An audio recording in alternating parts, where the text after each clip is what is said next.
구약 시대에는 맥추절이 있었습니다.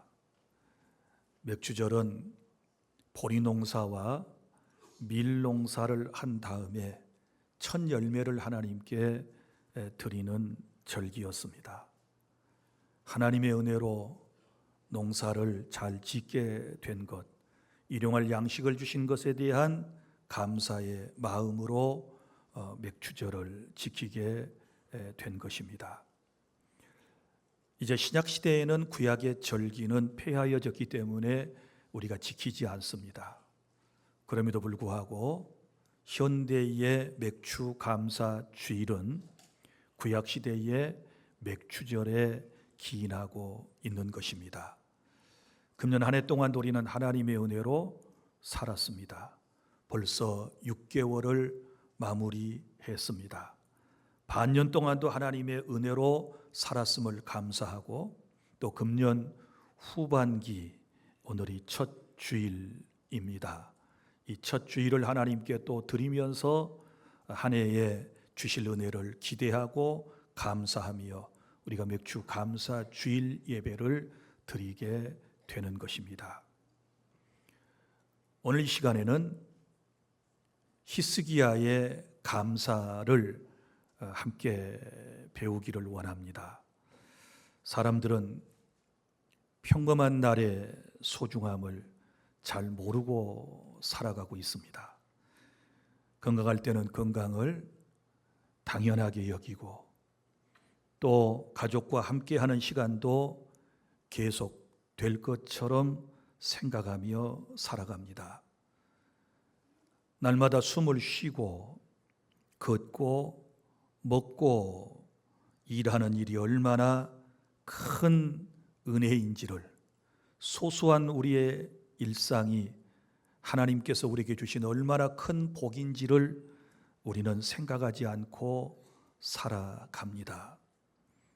그러다가 병원에서 뜻밖의 진단을 받거나 갑작스러운 위기를 만나게 되면 그때서야 평범한 소소한 나의 일상이 얼마나 하나님의 크신 은혜였는지를 깨닫게 되는 것입니다. 오늘 본문의 히스기야 왕도 그러했습니다. 그는 하나님을 섬기며 유다 나라를 다스리는 왕이었습니다. 그는 성전을 정결하게 하는 일을 했고 무너진 예배를 회복한 사람이었습니다. 그런 그에게 그가 소위 말하는 중년의 때에 죽을 병에 걸리게 되었던 것입니다.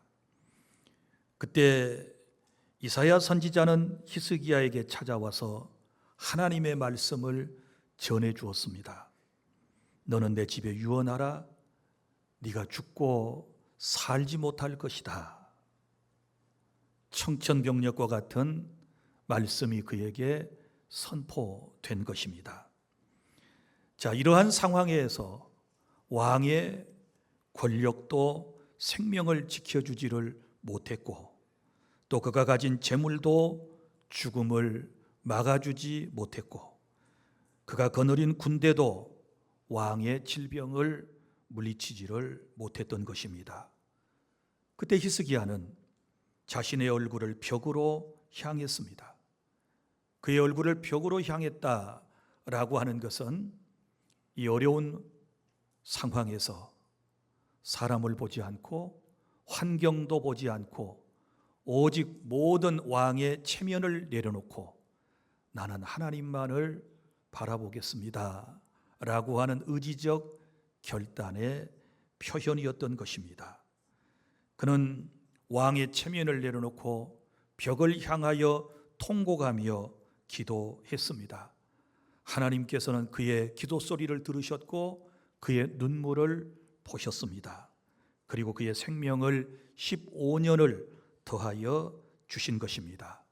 오늘 본문의 말씀은 히스기야가 병에서 회복된 뒤에 기록한 감사의 글이라고 9절에 설명을 하고 있습니다. 유다왕 히스기야가 병들었다가 그의 병이 나은 때에 기록한 글이 이러하니라. 사랑하는 여러분, 감사라고 하는 것은 좋은 일이 있을 때만 하는 것이 아닙니다. 고난 속에서도 하나님의 은혜와 하나님의 손길을 체험한 사람이 드리는 믿음의 고백이 곧 감사인 것입니다. 사랑하는 성도 여러분, 오늘 이 본문의 말씀을 통하여 하나님께서 히스기야 왕을 통하여 이제 우리에게 가르쳐 주신 이 고난, 그리고 또 우리가 감사의 제목들을 찾아보기를 원합니다. 첫째, 우리가 감사해야 할 것이 있는데요, 고난을 통해서 하나님 앞으로, 그리고 기도의 자리로 불러주신 하나님께 감사하시기를 바랍니다. 오늘 14절부터 16절까지 말씀에 보면 중년의 때에 중병에 걸려 죽게 된 히스기야가 그 죽음 앞에서 탄식하는 내용입니다. 14절 다 함께 읽어보실까요? 인생이 힘들고 어렵고 지금 위기를 겪고 있는 분들, 히스기야가 어떻게 기도하는지를 보세요. 시작. 나는 제비같이 학같이 지적이며 비둘기같이 슬피 울며 내 눈이 쇠하도록 앙망하나이다. 여기까지. 자, 위기의 순간에 너는 병으로 죽고 살지 못하리라고 하는 이 엄청난 충격적인 하나님의 말씀을 들었을 때 제비같이 학같이 지적이며 비둘기같이 슬피 울며 눈이 쇠하도록 하나님만을 바라보며 기도했다. 이렇게 고백하고 있습니다. 사랑하는 여러분, 히스기야는 죽을 병 앞에서 자신의 힘으로 아무것도 할 수 없음을 그는 알았습니다. 그래서 그는 전능하신 하나님 앞에 매달리게 된 것입니다. 저와 여러분은 어떻습니까? 세상을 살아갈 때, 평안할 때 자신의 힘만을 의존할 때가 참 많습니다. 건강하면 자기의 건강을 의지하지 않습니까? 그리고 형편이 좋을 때는 재물만을 붙들고 살아가지 않습니까? 그리고 자신의 일이 잘 되면 자신의 경험을 믿고서 세상을 살아가는 것입니다. 그러나 뜻하지 않는 고난이 찾아오게 되면 우리는 우리 자신이 얼마나 연약한 존재인지를 그때서야 깨닫게 되는 것이고, 내가 붙들고 있는 것, 내가 쌓아놓은 것들이 영원하지 않음을 깨닫게 되는 것입니다. 여러분, 히스기야는 절망의 순간에 자신의 얼굴을 벽으로 향했다고 했습니다. 왜 그렇게 했다고 했습니까? 나는 이 어려운 환경에서, 이 절대절명의 순간에 나는 세상을 보지 않겠다, 환경을 바라보지 않겠다, 사람을 의지하지 않고 나는 오직 하나님께만 집중하고 하나님께 간구하겠다라고 하는 의지적 결단의 표현이라고 했습니다. 사랑하는 주 안의 성도 여러분, 오늘 저와 여러분의 삶에도 우리의 얼굴을 벽으로 향해야 할 때가 있으리라고 생각을 합니다. 아니, 어떤 분은 지금 그 순간을 맞이하고 있는 것입니다. 사람에게 부탁을 해도 해결되지 않는 문제, 가족과 친척과 그리고 아는 사람에게 말할 수 없는 아픔이 있을 때, 현대의 의술을 다 동원해도 가망이 없을 때 우리는 오늘 히스기야처럼 벽을 향해야 하는 것입니다. 오늘 하나님을 바라보고 우리는 간구함이 있어야 될 줄로 믿으시기를 바랍니다. 사랑하는 여러분, 이것을 아셔야 돼요. 우리가 기도라고 할 때, 기도는 다른 방법을 여러분이 어려움이 있을 때 다 사용해 본 뒤에 선택하는 마지막 수단이 아니라는 것을 아셔야 돼요. 그러니까 무슨 얘기예요? 어렵고 힘들 때 고통 가운데서 이것도 해보고 저것도 해보고 여기도 가보고 저기도 가보고 다 하고 난 이후에 이래도 저래도 안 되니 나 기도를 선택할 거야, 그런 게 아니라는 것입니다.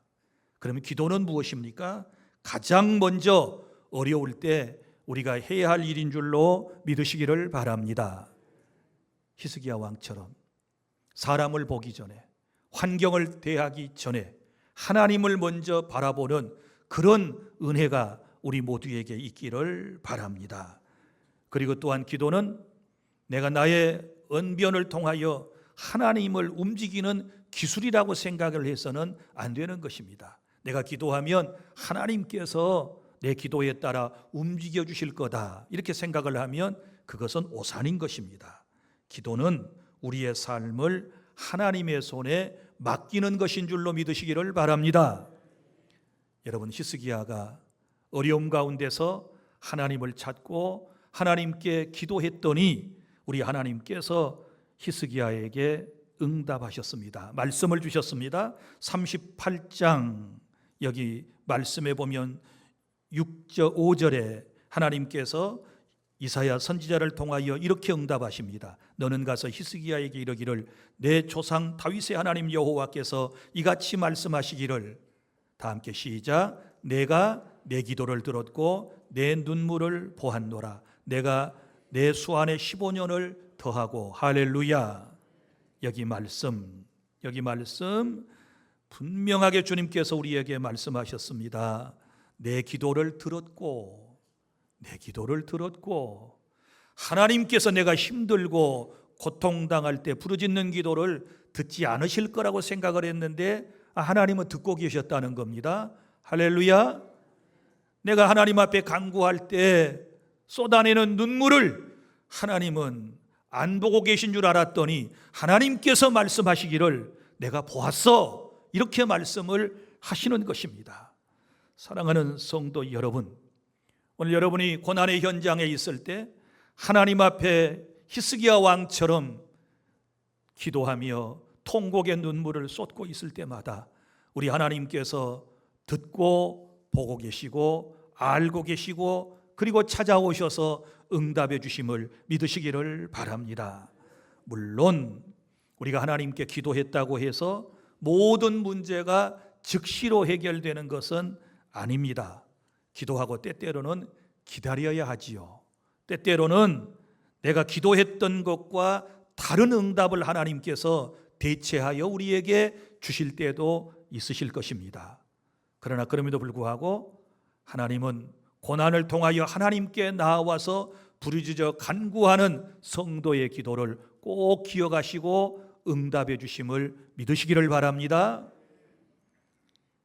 여러분, 고난은 우리를 무너뜨리는 돌이지만 그러나 하나님께 나아가는 디딤돌이 될 수도 있다는 사실을 꼭 기억해 주시기를 바랍니다. 고난을 통하여 무너질 때도 있지만 그 고난을 통하여 하나님께 나가고 그 고난 때문에 기도하지 않던 내가 기도하고 그 고난 때문에 한 번도 하나님 면전에서 눈물을 보이지 않던 내가 눈물을 쏟고 기도하는 그런 은혜가 있었다는 사실을 믿으시기를 바랍니다. 오늘 우리도 대부분 그렇지 않습니까? 여기 잘 먹고 잘 사는 사람들이 잘 오지 않습니다. 아무 일도 없는 평안한 사람들이 교회에 잘 오지 않습니다. 그러면 누가 여기 옵니까? 아픈 사람이 와요. 인생이 힘든 사람이 와요. 이렇게 뜻하지 않는 충격적인 소식을 접한 사람들이 인생이 힘들고 답답해서 하나님께 나와 간구하게 될 줄로 믿으시기를 바랍니다. 그래서 첫 번째 우리가 감사해야 할 것은 무엇입니까? 히스기야를 통하여 배우는 것처럼 고난을 통하여 나를 하나님 앞으로 인도해 주시고 고난을 통하여 기도하게 하시고 그 고난을 통하여 내 기도에 응답하시고 그 고난을 통하여 하나님을 체험하게 주신 그 은혜에 대하여 감사하는 저와 여러분이 되기를 바랍니다. 둘째로, 고난 속에서 하나님의 선하신 뜻을 깨닫는 것을 감사하시기를 바랍니다. 여러분, 히스기야의 고백입니다. 17절을 보면 보옵소서, 내게 큰 고통을 더하신 것은 내게 평안을 주려 하심이라. 주께서 내 영혼을 사랑하사 멸망의 구덩이에서 건지셨고 내 모든 죄를 주의 등 뒤에 던지셨나이다. 아멘. 자, 사랑하는 여러분, 히스기야가 고난을 통하여 하나님의 선하신 뜻을 깨닫는 몇 가지 중요한 것들이 여기에 기록되어 있습니다. 고난을 당하기 전에는 미처 깨닫지 못했던 이것들을 지금 그는 말하고 있는 것입니다. 먼저는 여기 보면 내게 큰 고통을 더하신 것은 내게 평안을 주려 하심이라. 역설입니다. 내게 큰 고통을 더하신 것은 나한테 평안을 주시기 위함이라. 그러니까 여기 보면 고통을 주신 분이 누구라고 말씀을 합니까? 하나님이시라고 고백하는 거예요. 어쩌다가 고난이 찾아온 게 아니고, 어쩌다가 내 인생이 망가진 것이 아니고, 고난을 통하여 부르시는 하나님의 은혜를 체험했고, 그리고 그 고난이 해결되고 난 이후에 마음속에 체험했던 그 놀라운 평안을 지금 그는 감사하고 있는 것입니다. 물론 히스기야는 고통이 좋은 것이라고 말하지 않습니다. 그가 한때 병들었던 것을 즐거워했다라고 표현하지 않습니다. 그럼 무슨 말입니까? 이런 말입니다. 그는 고난의 길을 지나온 뒤에 고난 가운데서도 나와 함께 하시고, 그리고 고난 가운데서 내 삶의 주인공이 되시고 나를 인도하신 그 하나님을 체험하게 되었다는 얘기인 줄로 믿으시기를 바랍니다. 그는 병을 통하여 자기 자신의 연약함을 깨닫게 되는 은혜를 받았고, 생명의 주인이 하나님이심을 그는 그제서야 깨닫게 되었다라고 고백을 하고 있는 것입니다. 히스기야는 고난이 오기 전 왕의 자리와 권력을 그는 의지했습니다. 그리고 건강을 마치 자기 자신의 소유처럼 생각을 했을 것입니다. 그러나 죽음 앞에서 그는 모든 것이 하나님의 손에 달려있다는 사실을 자각하기를 시작한 것입니다. 그래서 16절, 주여 사람이 사는 것이 에 있고 내 심령의 생명도 온전히 거기 있사오니 원하건대 나를 치료하시며 나를 살려주시옵소서, 이렇게 고백을 하고 있는 것입니다. 사랑하는 성도 여러분, 히스기야도 고난을 당할 때, 죽을 병에 걸렸을 때 그 이유를 분명하게 몰랐습니다. 보통 사람들은 어떻게 생각합니까? 병이 찾아왔다, 죽게 되었다, 그것을 그 자신의 죄와 연결을 시킵니다. 그러나 여러분 분명히 기억하셔야 할 것은, 물론 사람의 질병과 죽음은 죄 때문에 온 것은 분명합니다. 그러나 질병을 개인의 죄 때문이라고 함부로 단정해서는 안 된다는 것입니다. 어려움을 당한 사람에게 믿음이 부족해서라고 말해서도 안 되는 것입니다. 성경에 보면 욥은 엄청난 고난을 당했습니다. 10남매가 죽었습니다. 그 많던 재산이 풍비박산이 났습니다. 그는 종들에게까지 인격적인 모멸을 당했습니다. 그리고 그의 몸에는 엄청난 질병의 고통이 찾아왔습니다. 그런데 이러한 욥의 고난에 대하여 성경은 반드시 그의 죄 때문이었다라고 단정지어 말씀하지 않습니다. 어디 그뿐입니까? 신약에 보면 날 때부터 시각장애를 안고 태어난 안타까운 사람이 있었습니다. 사람들은 이렇게 생각했습니다. 저 사람의 부모가 죄를 지어 저런 자식 낳은 거야. 저 사람이 죄를 지어서 저렇게 된 거야. 이렇게 말했을 때 우리 예수님께서 들려주신 말씀 기억나십니까? 이 사람이 소경되어 난 것은 부모의 죄도 아니요 자신의 죄 때문도 아니라 하나님이 하시고자 하는 일을 나타내려 하심이니라. 거기에 하나님의 뜻이 있었습니다. 우리가 잘 알지 못하는 하나님의 기쁘신 뜻이 있으셨습니다. 날 때부터 소경으로 태어났던 이 사람이 예수 그리스도를 통하여 그의 두 눈이 띄어지게 되었을 때 그 모습을 바라보는 수많은 사람들이 예수님을 하나님의 아들로 인정하게 되었고 주님을 믿고 따르는 놀라운 은총이 있었음을 믿으시기를 바랍니다. 사랑하는 성도 여러분, 우리가 분명히 믿는 것은 하나님께서는 자기 백성에게 일어난 모든 일에 대해서 우연이라고 말씀하지 않고 어떤 자연적인 현상이라고 말씀하지 않으시고 거기에 하나님의 기쁘신 뜻이 있으시다라고 하는 것을 우리에게 말씀해 주시는 것입니다. 자, 그러면 히스기야가 죽을 병에 걸렸다가 살게 난 이후에 이 글을 썼다고 그랬는데 여기 그의 고백을 먼저 들어보시겠습니까?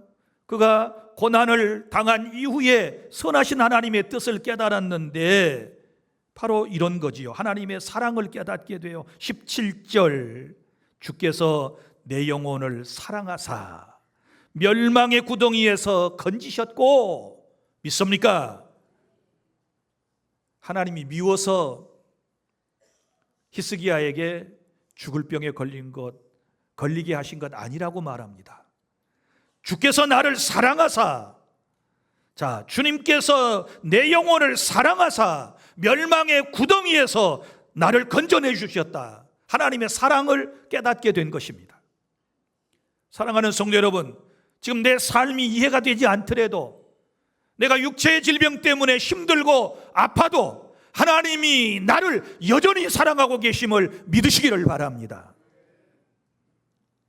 그리고 멸망의 구덩이에서 건지셨고, 건져내신다, 구원의 또 다른 말이라고 그랬습니다. 하나님이 나를 사랑하셔서 멸망에서 나를 건져내 주셨고, 그 다음에 또 나오는 말씀이 있습니다. 나의 모든 죄를 주의 등 뒤에 던지셨나이다. 할렐루야. 여기서 우리 알아야 할 것이 있는데요, 히스기야가 지금 감사하는 내용은 죽을 병에 걸렸다가 살게 되었고 그의 생명이 15년 동안 더 연장되었기 때문만은 아니었다라고 하는 것입니다. 그러면 여기 그가 중요하게 지금 고백하고 있는 말은 건강의 회복보다 자기 자신의 죄를 용서하셨다는 사실입니다. 할렐루야. 나의 모든 죄를 주의 등 뒤에 던지셨다. 이것은 용서를 말씀을 하고 있는 것입니다. 여러분, 무슨 얘기입니까? 주께서 나의 죄를 용서하심을 통하여 하나님의 관계가 회복된 것에 대하여 지금 감사를 하고 있는 것입니다. 사랑하는 여러분, 우리는 죄로 말미암아 영원한 죽음 앞에 놓였던 사람들이었습니다. 우리 스스로 죄값을 치를 수 없는 그런 연약한 존재들이었습니다. 그러나 예수 그리스도께서 우리의 죄를 담당하셨습니다. 십자가 위에서 우리가 받아야 할 형벌을 대신 받으셨습니다. 그리고 죽음에서 부활하셔서 영원한 생명의 길을 저와 여러분에게 열어주셨음을 믿으시기를 바랍니다. 오늘 히스기야는 15년을 더 살았습니다. 그러나 우리는 그리스도 안에서 영원한 생명을 얻게 되었음을 더 감사하시기를 바랍니다. 15년 더 산 것보다 더 중요한 것, 영원한 생명을 얻는 것입니다. 영원한 하나님의 은총을 받은 것, 이것이 가장 소중한 하나님의 놀라운 복인 줄로 우리는 믿습니다. 그래서 오늘 우리가 감사할 것들이 참으로 많이 있는데 그 중에 가장 큰 감사의 제목은 다른 것이 아니라 예수 그리스도를 통하여 나의 죄가 용서받고 내가 구원받고 하나님의 자녀가 된 것인 줄로 믿으시기를 바랍니다. 이 사실을 깨닫지 못하면 하나님께서 기뻐하시는 크리스천이 될 수가 없는 것입니다. 그러므로 여러분, 우리는 우리의 병이 설령 교회에 와서 낫지 않는다 할지라도 구원의 은혜는 절대로 사라지지 않는다는 것을 믿으십시오. 아무리 형편이 어려워도 십자가의 사랑은 변하지 않는 줄 믿으시기를 바랍니다. 세상에서는 사람에게 버림을 받아도 하나님께서는 자기 백성을 절대로 버리지 아니하시고 세상 끝날까지 함께 해주심을 믿으시기를 바랍니다. 그러므로 저와 여러분은 이제 어떻게 살아야 할까요? 고난 가운데서도 하나님의 자녀임을 굳게 믿으시기를 바랍니다. 나의 죄는 그리스도의 피로 용서받았음을 믿으시기를 바랍니다. 내가 죽고 사는 것은 하나님의 손에 있으며 하나님은 나를 구원하신 이후에 선하신 길로 인도하심을 믿으시기를 바랍니다. 감사라고 하는 것은 자신의 상황을 좋게 해석하는 낙관적인 생각에 그치는 것이 아니고, 감사는 선하신 하나님을 신뢰하는 믿음인 줄로 믿으시기를 바랍니다. 셋째, 살아있는 동안에 감사하며 후손들에게 하나님의 은혜를 전해 주시기를 바랍니다. 오늘 18절과 19절을 다 함께 보실까요? 수월이 주께 감사하지 못하며, 수월이 뭐예요? 죽음의 또 다른 말, 죽음 뒤에 가는 곳. 수월이 주께 감사하지 않으면 죽으면 감사 못한다 그 말이죠. 사망이 주를 찬양하지 못하며, 죽고 난 이후에 죽은 사람이 찬양하지 못하며, 구덩이에 들어간 자가 주의 신실하심을 바라지 못하되, 오직 산자고 산자는 오늘 내가 하는 것과 같이 주께 감사하며 주의 신실을 아버지가 그의 자녀에게 알게 하리이다. 아멘. 그러니까 여러분, 이 말씀은 무슨 뜻일까요? 죽음 이후에 생명이 없다는 뜻이 아닙니다. 히스기야는 이 땅에서 살아있는 동안 하나님을 섬기고 찬송할 기회를 소중히 여긴다는 뜻입니다. 사랑하는 여러분, 살아있다는 것은 은혜입니다. 할렐루야.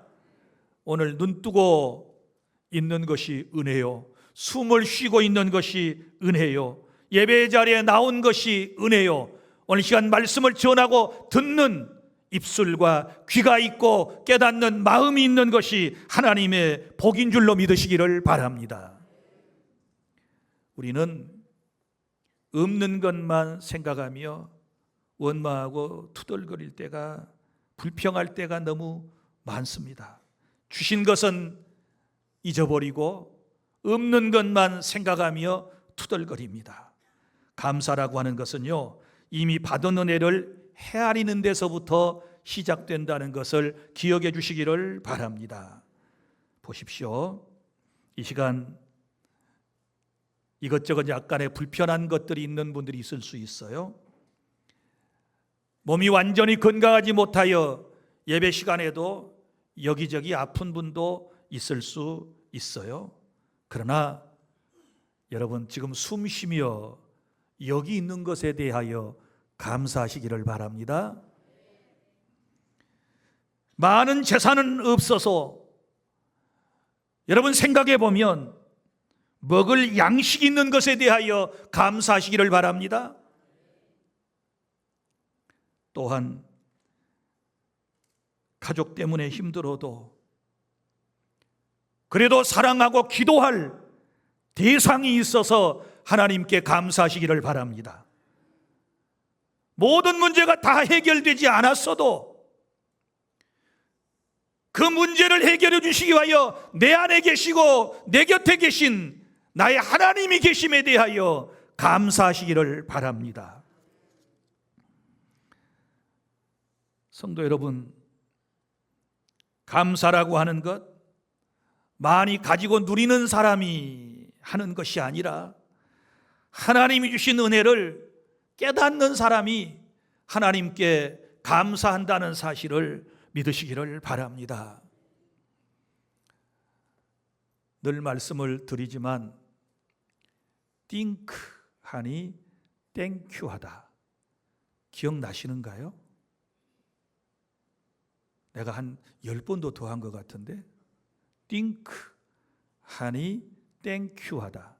땡큐는 think 플러스 you가 합해진 게 땡큐예요. 그럼 무슨 말이에요? 생각해 보니까 당신께 감사하네요, 이런 뜻이거든요. 생각해 보세요. 모든 게 다 감사할 일뿐인 줄로 믿으시기를 바랍니다.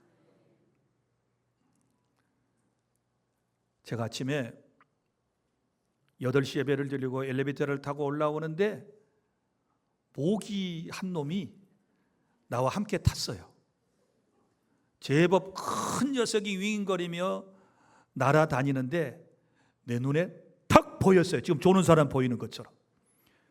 그래서 순간적으로 제 손바닥으로 탁 하고 때렸더니 잡았어요. 죽었어요. 얼마나 감사한지. 만약에 내 눈이 안 좋았으면 그 녀석 못 보았을 테고, 그 녀석 엘리베이터 안에서 우리 주일학생들 오르락 내리락 때마다 귓볼도 뜯고 어디도 물고 이랬을 터인데, 내 눈이 밝아서 모기도 보여가지고, 그것도 손이 없으면 또 때려잡을 수도 없어 손바닥이 있어서 한 번에 딱 이 정신이 온전해서 생각해보니까 다 감사해요.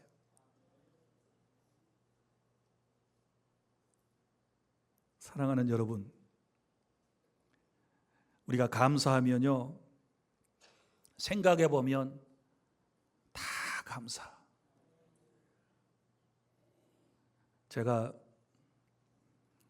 서울 삼성병원, 아산병원 10년 동안 정말 열심히 다녔고 지금도 다니고 있습니다. 병원에 갈 때마다 깨닫는 게 있어요. 수서역에 내리면 거의 다 지방에서 병원 가려고 올라오는 분들이에요. 세브란스 병원, 아산 병원, 삼성 병원 셔틀버스가 10분 간격으로 40분 간격으로 계속 사람을 싣고 병원으로 갑니다. 서울 삼성병원의 경우에 본관 앞에서 내립니다. 거기에 로비가 있고 접수창구도 있고 수납하는 데도 있고, 그리고 대부분 처음 들어가는 곳에 피검사도 하고 이것저것 검사하는 시설이 있습니다. 그리고 안쪽으로 들어가면 이제 각 과별로 모든 진료실이 있습니다. 그 다음에 조금 더 나아가면 계속해서 동쪽으로 가다 보면 거기 안병동이 나옵니다. 안병동을 지나면 뭐가 나올까요? 가보셨어야 알지. 장례식장이 나와요.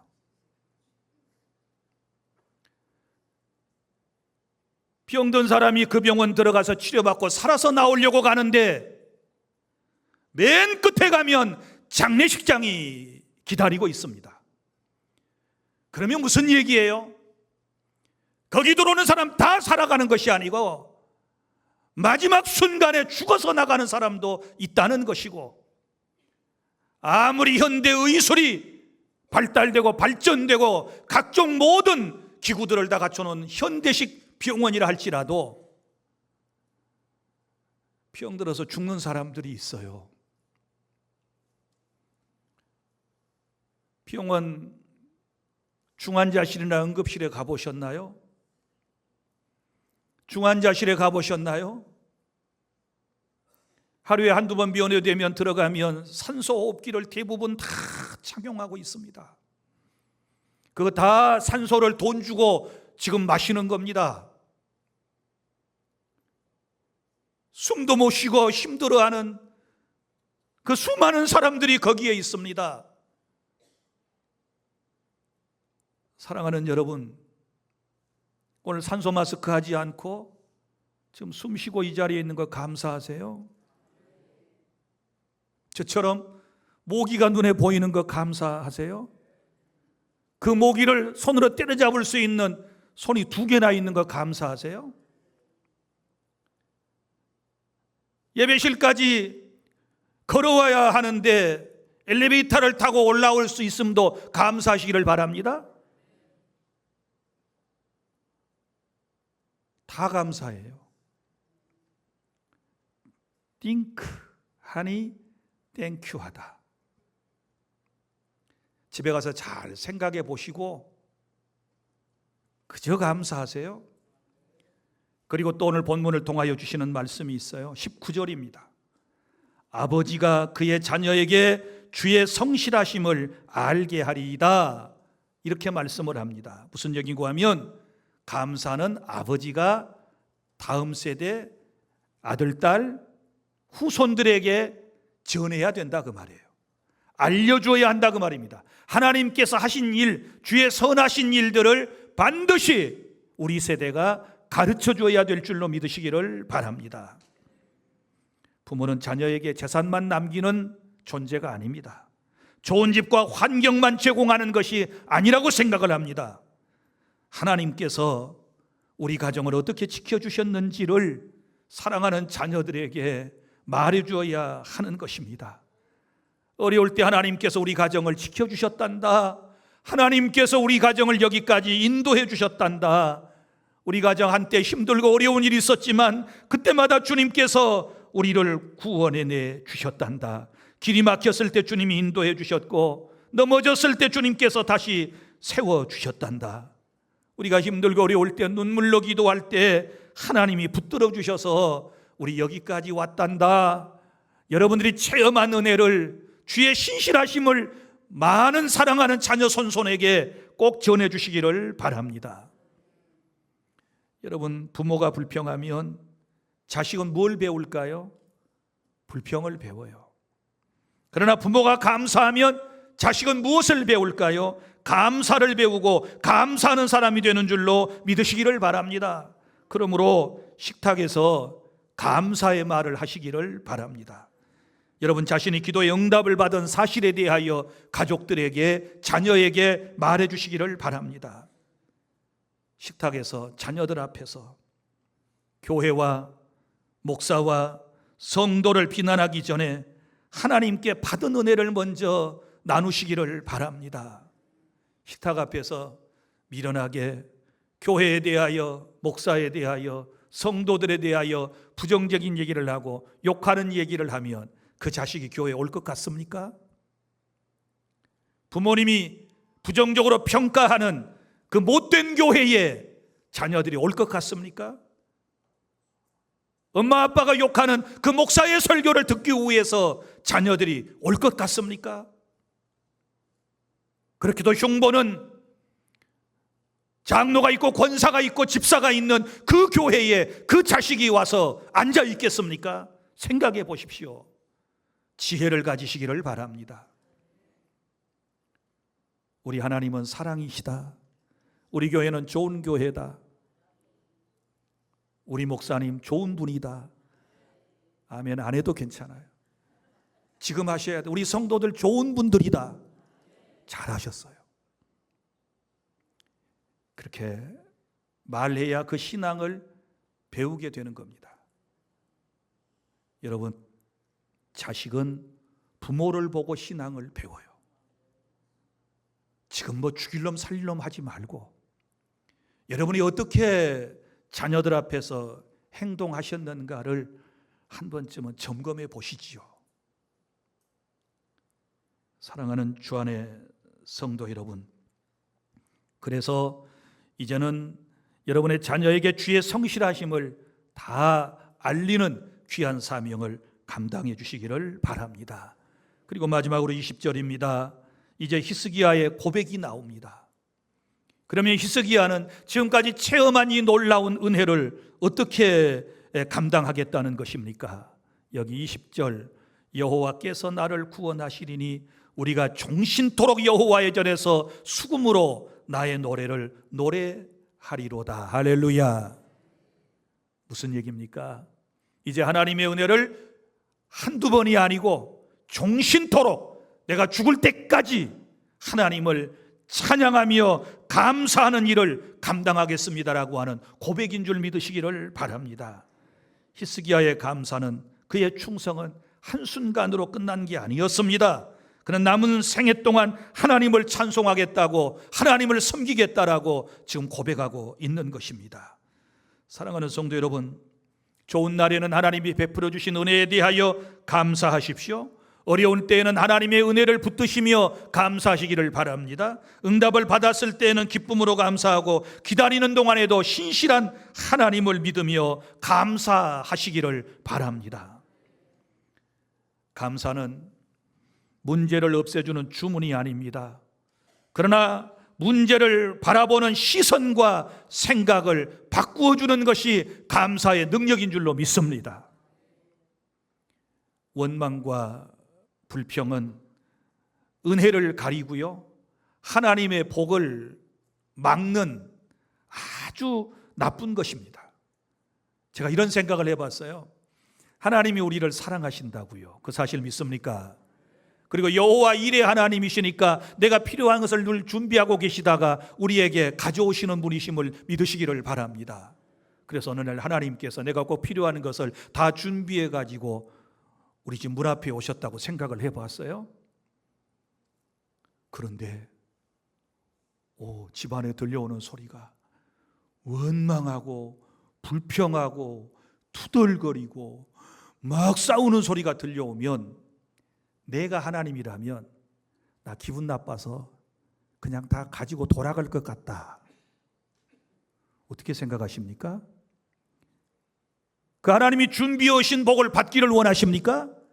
그러면 감사가 넘치는 곳에 하나님께서 그 가정에 복을 내려주실 줄로 믿으시기를 바랍니다. 불평은 하나님의 은혜를 가려버리기 때문에 보지 못하게 만들어요. 감사는 숨어있던 은혜도 깨닫게 하고 보게 하는 눈을 열게 해주시는 줄로 믿으시기를 바랍니다.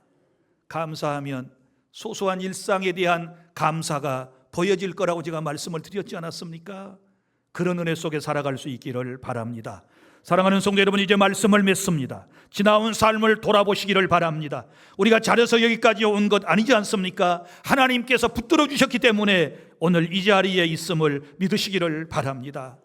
하나님은 내가 넘어져 있을 때 일으켜 세워주셨고, 내가 길을 잃었을 때 돌아오게 하셨고, 내가 죄를 지었을 때 회개할 기회를 하나님은 주셨습니다. 그리고 예수 그리스도의 십자가로 우리를 구원해 주셨음을 믿으시기를 바랍니다. 그러므로 감사는 복을 얻기 위한 조건이 아닙니다. 감사는 이미 받은 은혜에 대한 믿음의 응답인 것입니다. 오늘 우리의 원망을 이제는 내려놓으시기를 바랍니다. 그리고 불평했던 입술을 회개하시기를 바랍니다. 감사의 말, 감사의 언어를 회복하시기를 바랍니다. 고난을 만날 때 사람만 바라보지 말고 여러분 하나님 바라보고 기도하시기를 바랍니다. 이해되지 않는 상황, 그런 일이 있다 할지라도 하나님의 선하심을 믿으시기를 바랍니다.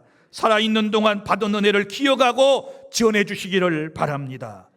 감사는 예배의 시작입니다. 감사는 믿음의 고백입니다. 감사는 복을 받는 기초가 된다는 것을 꼭 믿고 금년 하반기 그리고 이제부터의 시작되는 삶이 감사로 시작되고 감사로 하나님 나라에 들어가는 저와 여러분이 다 되기를 바랍니다. 기도하겠습니다.